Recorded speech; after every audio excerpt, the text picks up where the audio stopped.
Como acabo de decir, hermanos, nuestro pasaje de esta mañana, siguiendo el comentario que estamos haciendo del Evangelio de Lucas, es en el capítulo 5 y el versículo 12 hasta el 16, donde encontramos una muy conocida historia, que es la historia de la curación o sanidad de un leproso. Dice así, capítulo 5, 12 de Lucas: aconteció que, estando él en una de las ciudades, había allí un varón cubierto de lepra, y al ver a Jesús, cayó sobre su rostro y le rogó, diciendo: Señor, si quieres, puedes limpiarme. Y extendiendo la mano, lo tocó, diciendo: quiero, sé limpio. Y al instante, la lepra salió de él. Y le mandó no decirlo a nadie, sino: ve, muéstrate al sacerdote y presenta ofrenda por tu purificación, conforme ordenó Moisés, para testimonio a ellos. Pero su fama se difundía más y más, y grandes multitudes concurrían para oírlo y ser sanadas de sus enfermedades. Pero él se retiraba a lugares solitarios y oraba. Bien, hermanos, ahí tenemos un pasaje bien conocido de todos, una de las curaciones. En este caso venimos a ver la primera que nos cuenta el Evangelio de Lucas, es la primera que nos relata. En el Evangelio de Marcos, si miramos estos otros evangelios sinópticos, estos paralelos, vemos que también efectivamente hay muy pronto pues una serie de digamos, de relatos de sanidades. Por lo menos se nos cuenta que el Señor, ya en el capítulo 1 de Marcos, dice: y por la tarde, esto es el capítulo 1:32 de Marcos, dice: y por la tarde, al ponerse el sol, le traían todos los enfermos y los endemoniados, y la ciudad entera se agolpaba ante la puerta, y sanó a muchos que estaban enfermos de diversas dolencias, y echó fuera muchos demonios, pero no dejaba hablar a los demonios, que estos lo reconocían. Fijaos que Marcos va, en el capítulo 1, va directamente a hablarnos de este aspecto del ministerio del Señor Jesucristo, de aquellas curaciones en grandes multitudes, casi en masa, que él hizo y que están pues, muy al principio de su ministerio. Pero la realidad es que a lo largo del ministerio del Señor Jesucristo se van produciendo episodios parecidos. La sanidad, unas veces eran paralíticos, otras veces mudos, sordos, otras veces ciegos y también leprosos. Leprosos es uno de los que destaca porque la lepra era bien entendido en aquellos tiempos y también pues, en las circunstancias sociales del país, pues era una enfermedad maldita, que hoy ya no tiene tanta relevancia y en muchos países aún continúa y en otros ya no, pero desde luego que tenía no solamente un estigma y una especie, diríamos, de maldición sobre sí, porque la lepra significaba que la persona tenía que salir prácticamente de la sociedad. Y así pues empezaron también la idea de las leproserías, etcétera, toda esa enfermedad que siempre ha sido pues, una enfermedad que ha infundido un cierto pánico. Y así, en aquel momento, ya desde la ley de Moisés ya se prevé esto, pues indudablemente para tener en cuenta que las posibilidades de contagio y otras cosas que pudieran haber. El caso es que los leprosos eran con parias sociales, estaban ya desahuciados y sobre todo no podían unirse al resto de la sociedad. Y tenían unas limitaciones para circular y para andar por las ciudades, etcétera, todo eso. Pero sobre todo la lepra también era un símbolo de una corrupción, era símbolo del pecado, era símbolo de condenación. Todas estas cosas se juntaban tanto en la mente de las personas como el hecho mismo de que la ley de Moisés trata esa enfermedad en particular con mucha severidad y con mucha prevención. Por lo tanto, creo yo que cada vez que hablemos de la curación de un leproso, que en este caso es uno, hay otros episodios donde son varios los leprosos que fueron sanados, pues hemos de recordar siempre la repercusión espiritual que tenía. Hemos de recordar siempre que la lepra es eso, es un símbolo de lo que puede ocurrir en el mundo del espíritu, el quedar apartado, el no tener lugar con el pueblo de Dios. Pero claro, hemos de interpretarlo con cuidado, con limitaciones. No significaba que una persona con lepra estaba definitivamente y para siempre ya condenada, y sobre todo no en un sentido espiritual,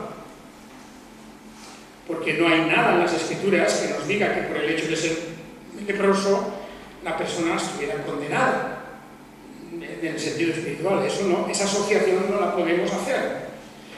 Pero el simbolismo está, sobre todo por ese hecho de que tenía que estar separado. Era como una excomunión en la práctica, pero una excomunión para la que no había remedio, a menos que hubiera una sanidad o curación. No vamos a entrar aquí ahora en los aspectos médicos, que tampoco tengo esa cosa en mente ahora, pero sí que hemos de comprender que el aspecto espiritual es importante en la Biblia. El leproso era pues la persona de la que había que separarse, estar lejos, y en muchos lugares tenían que ir pues con unas campanas o cascabeles o algún objeto que hiciera sonido, ruido, para que de lejos se pudiera saber que venía un leproso. Y entonces, bueno, entre lo que ya estaba escrito y prescrito sobre eso, y también luego la superstición de las gentes, las exageraciones que se hacían sobre estos temas, el caso es que esta gente estaba realmente fuera de la sociedad. Y aquí vemos esta historia de que estando el Señor en una de las ciudades, y vemos que primero había estado en Galilea, pero luego había bajado también a Judea. Volvemos a encontrarlo aquí con la pesca milagrosa de nuevo en Galilea, y ahora pues estando en una de las ciudades, no nos dice cuál, este hombre cubierto de lepra. Por lo tanto, pues la enfermedad había progresado tanto, ¿verdad?, que era una persona realmente que inspiraba repulsión, por un lado, y por otro lado, pues que se suponía que nadie se podía acercar. El Señor lo acoge. Cuando este hombre vio a Jesús, dice que cayó sobre su rostro, se había acercado suficiente hasta él para inclinarse, caer sobre su rostro y rogarle diciendo: Señor, si quieres, puedes limpiarme. Fijaos qué manera de decir esto. Es algo así como poniendo en el Señor Jesucristo, diríamos, la totalidad de la decisión. No viene exigiendo, no es una persona que por estar en esa situación grave, dices, como demandando algo, a lo que él tuviera pues, una esperanza o un derecho o algo así, sino que pone por encima de todo la cuestión fundamental, y es que depende de la voluntad divina. Señor, si quieres, puedes limpiarme. La voluntad y el poder, ya que él cree que realmente el Señor podía hacerlo.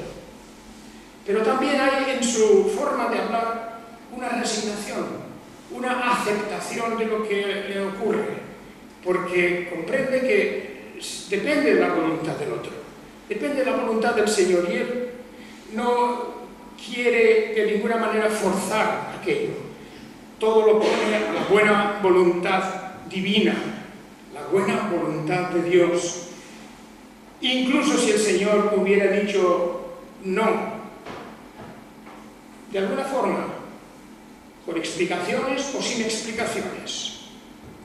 Aunque el Señor hubiera dicho no, porque su hora no había llegado, por ejemplo, para hacer semejante demostración, el Señor muchas veces muestra en las Escrituras, y también se ve en el Antiguo Testamento, que en este tema de las curaciones, especialmente de la lepra, pues no siempre el poder de Dios se manifiesta. Hemos leído la historia de Naamán el sirio. Esa historia la sacó el Señor a colación en su lectura, cuando en aquella sinagoga en Galilea explicó y dijo, bueno, que había muchos leprosos en Israel, y sin embargo el profeta fue enviado a uno en Siria. Fue curado uno de Siria, y los leprosos de Israel no recibieron esa atención, ¿verdad? Y también se habla de esos aspectos en que se ve que la voluntad divina a la hora de la curación o de la sanidad de este tipo de enfermedades, sobre todo, pues es una cosa que hay que tener muy presente. Por lo tanto, nunca vemos en estos hombres o mujeres que se acercan a él.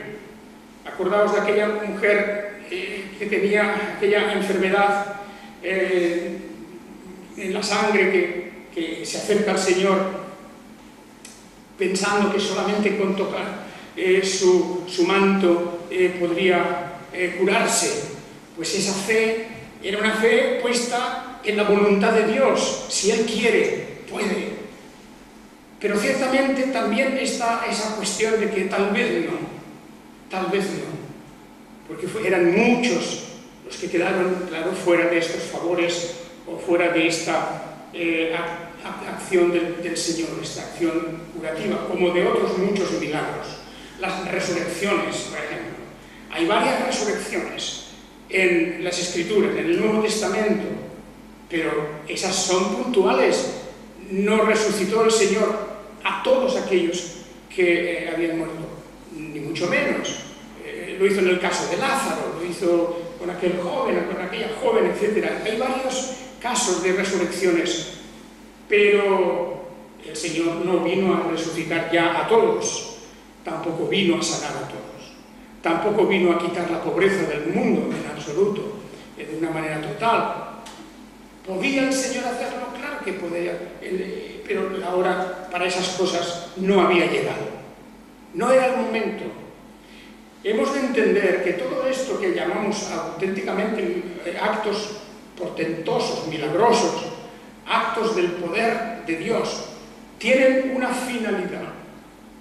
Claro, sanar a una persona, hacer un favor a una persona, eso es una finalidad, ese es un propósito. Pero hay algo mucho más trascendental y mucho más importante, y es que estas curaciones eran señales del poder de Dios. Eran señales de la capacidad espiritual y del poder divino que había en la persona de Jesucristo, que podía hacer esas cosas y muchas más, pero que Él elige en su momento y por aspectos que no conocemos de su voluntad, elige algunos casos determinados. Algunos leprosos, unos pocos, algunos paralíticos, algunos ciegos, algunos sordos, unos cuantos de cada cosa. Y a ellos les otorga este favor. Les otorga ese favor que no va a solucionar los problemas de la sociedad entera. No es ese. El Señor Jesucristo, ciertamente, en su primera venida, pues no vino a solucionar esos problemas de carácter social, de carácter de salud, etc. Todos esos problemas no van a ser solucionados nunca hasta el reino nuevo de Dios. Y eso sí, porque no viene el Señor a simplemente reformar unas cuantas cosas de la sociedad, de la vida humana. Aquí el Señor viene a hacer todas las cosas nuevas y viene a darnos vida nueva y viene a darnos un nuevo cuerpo en la resurrección y viene a crear todas las condiciones en el universo donde ya no habrá más llanto, no habrá más enfermedad, no habrá más dolor, no habrá más injusticia. Eso sí, pero todo eso está reservado a ese reino glorioso que todos esperamos con nuestra ansia. Pero para que sepamos que el Señor tiene el poder de hacer eso, nos dejó esas señales. Y también las señales en las que Él mismo establecía su autoridad, en las que Él mismo demostraba ante el mundo quién era. Y también cuando los propios apóstoles realizaron estas señales, las hicieron en el nombre del Señor, porque no era un poder de ellos, no era un privilegio que ellos tenían que pudieran utilizar según su criterio y según su voluntad. Era algo a lo que el Señor les guiaba providencialmente. Y aún eso se hizo, pues, de una manera, diríamos, bastante sobria, bastante sobria.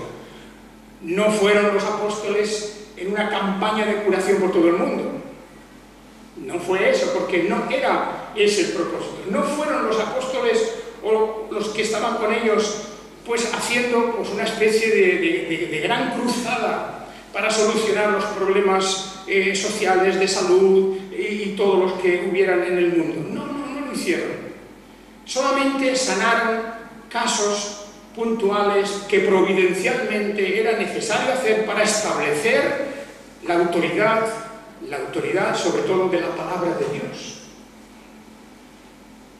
Porque es la palabra de Dios la que realmente sana todo nuestro ser. Espíritu primero y cuerpo también, porque habrá una resurrección del cuerpo. Por lo tanto, en la resurrección y en la regeneración espiritual es donde se manifiesta el verdadero propósito del Señor en su venida a este mundo. Yo he venido para salvar lo que se había perdido. Y no está hablando de conflictos y problemas humanos temporales. No está hablando allí el Señor de cosas que ocurren en general en la vida. No, estaba hablando de que Él había venido a salvar lo que se había perdido. Lo que por la tentación y por la obra satánica había sucedido y había terminado, degenerado en la perdición y en la caída del género humano. Él vino a restaurar eso. Por lo tanto, hemos de entender siempre que el propósito de todas estas historias, también esparcidas por los evangelios, porque aparecen de vez en cuando, no en cada capítulo tenemos una curación, no es una sucesión interminable de milagros y curaciones, no. La mayor parte del relato de los evangelios, claro, está reservado a los discursos y a la enseñanza del Señor Jesucristo. Al discurso y a la enseñanza. Y para apoyar y respaldar esa enseñanza, Él realiza milagros. Los panes y los peces, por ejemplo, el dar de comer a las multitudes que tenían hambre, que luego quisieron hacerlo rey sobre Israel. Pues todo eso era una demostración de su poder, porque él no empezó allí una operación en la que cada día podían venir todos a comer. No hizo eso. El Señor no estableció ninguna organización para dar de comer a todos los hambrientos de Israel y luego del mundo entero. No lo hizo. ¿Que podía haberlo hecho? Claro que sí. Pero son ejemplos. Lo mismo que las sanidades, las curaciones son ejemplo de la autoridad del Señor, del poder del Señor. Él había venido para eso. Las resurrecciones, podía haber resucitado a todos, claro, podía haber resucitado a todos, para que vivieran un poco más de tiempo, pero al final siempre es el mismo, por lo tanto lo que importa es la resurrección final, la de todos, la resurrección para nunca más morir, la resurrección que nos lleva al reino de Dios, al reino, a la presencia misma de nuestro Creador y de nuestro Señor. Así que ahí tenemos a este hombre, a este leproso. El Señor dijo, quiero. Qué cosa más bonita, ¿verdad? El decir esto. Señor, si quieres puedes limpiarme. Y el Señor dice, sí, quiero. La fe y la esperanza que había en el corazón de aquel leproso se ve también compensada.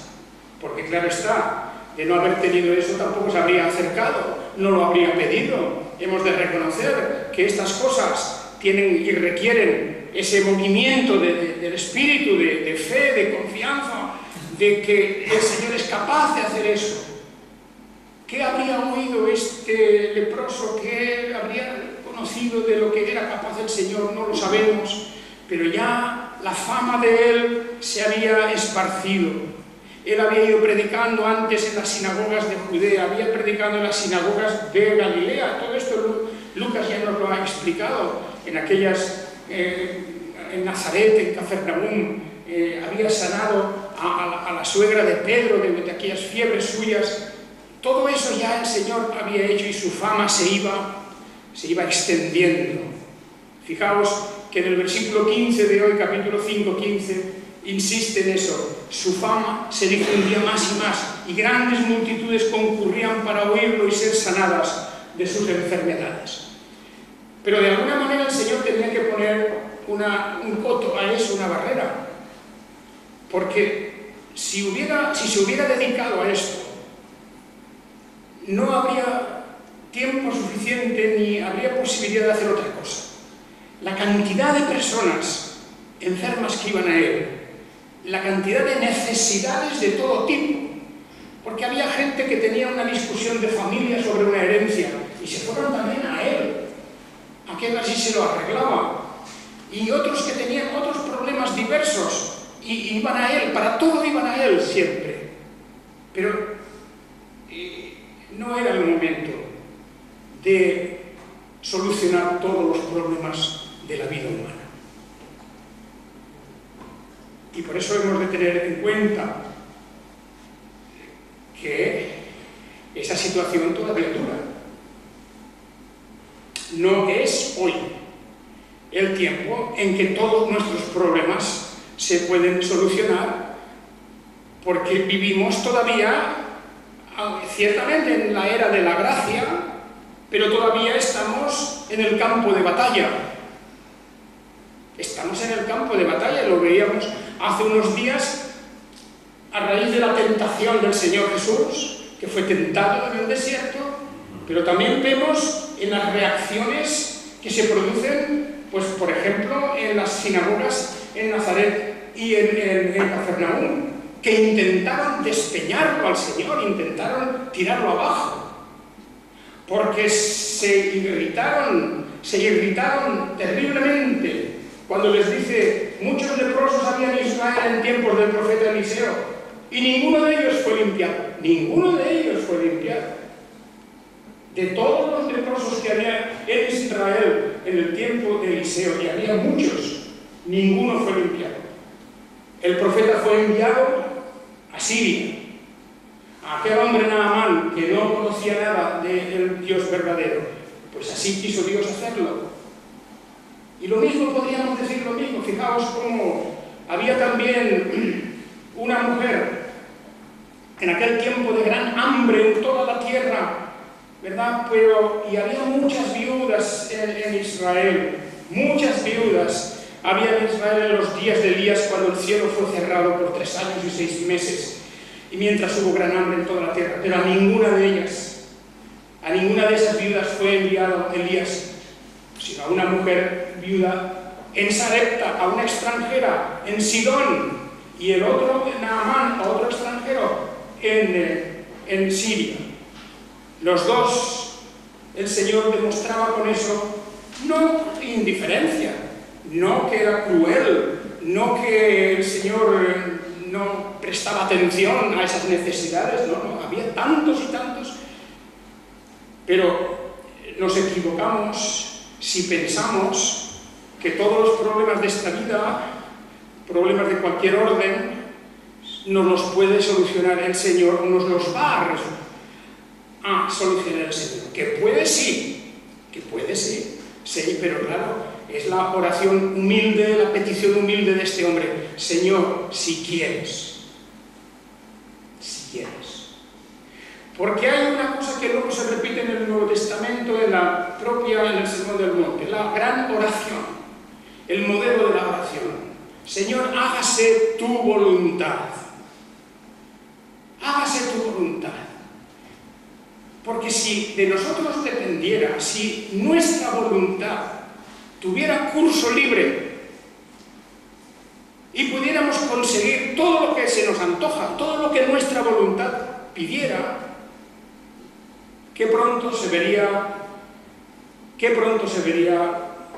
algunas cosas malas en nuestro propio corazón.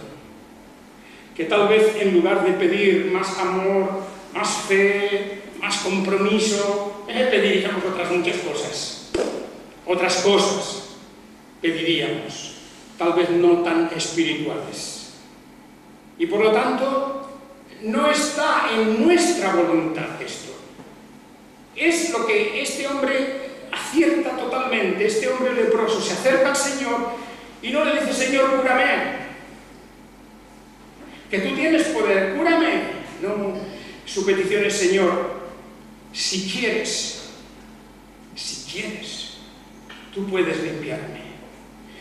Y el Señor toma esa palabra, ese verbo, si quieres, y lo repite, y dice: sí, quiero. Porque es como diciendo, has dado en el clavo. De esto depende todo, de si quiero. Y por eso nuestra oración es: Señor, hágase tu voluntad. Podemos pedir cosas concretas. Y podemos solicitar todo aquello que pase por nuestra mente, si es legítimo, si es limpio, si es honrado. Muy bien, podemos pedirlo, pero nunca nos olvidemos de decir al final: hágase tu voluntad. Porque incluso el pedir una cosa tan absolutamente normal como este leproso pedía, era normal. El hombre tenía una enfermedad terrible y le dice... naturalmente que quería la curación, quería ser sano. Pero antes había un trámite por el medio, que es la voluntad de Dios. Es la voluntad de Dios, no hay otra cosa. Por muchos sacrificios que hagamos, por muchas promesas que le hagamos antes, por mucha dedicación que tengamos, eso no es la base. Nosotros no podemos comprar el favor de Dios para que Él haga una cosa determinada que a nosotros nos gustaría y que puede ser muy razonable. No es eso, el camino es otro, este. Señor, si quieres, puedes limpiarme. A este hombre, y por eso ha quedado escrito, a este hombre le contestó: quiero, se limpia. Por eso nuestras oraciones, nuestras peticiones, siempre al Señor, han de ser así: hágase, Señor, tu voluntad. Igual que en el cielo se hace la voluntad de Dios, también aquí en la tierra se tiene que hacer, y nosotros lo hemos de reconocer y lo hemos de pedir y solicitar. Por lo tanto, hermanos, tomemos esta historia del leproso en ese sentido tan profundo que tiene sobre lo que significa la voluntad de Dios y lo que significa la oración y las peticiones. No sea mi voluntad, Señor, sino la tuya. Hágase tu voluntad. Así recordamos, por ejemplo, cuando a Salomón se le ofreció: pide, ¿qué quieres para tu reino? ¿Qué quieres? Y Salomón pensó. Y Salomón, que era un hombre en aquel momento, un hombre piadoso y un hombre de fe, él pensaría muchas cosas, como nosotros, si Dios nos dijera ahora, pide lo que quieras. Y bueno, nosotros podríamos hacer a lo mejor una lista larguísima de cosas. Pide lo que quieras. Bueno, es casi como la lámpara de Aladino, ¿verdad? Pues el Señor nos ofrece eso, pero hay que obrar con sabiduría. Salomón dice, pues Señor, dame eso, dame sabiduría para gobernar este reino. Dame sabiduría. Y el Señor lo alaba y le dice, bien, por cuanto tú no has pedido riquezas, ni has pedido honores, ni has pedido tierras, ni has pedido servidores, ni tesoros, porque no has pedido todo eso, yo te voy a dar todo eso, pero te voy a dar lo que has pedido, sabiduría. Y efectivamente, aquel reino llegó a su máximo apogeo en tiempos de aquel rey. Y bien, pues estos, hermanos, en esta mañana es la enseñanza que tenemos en la palabra de Dios. No nos olvidemos nunca de cuando pidamos, aunque sea la cosa más normal y más lógica y más legítima, nunca nos olvidemos de decir, Señor, hágase tu voluntad y no la mía. Que el Señor nos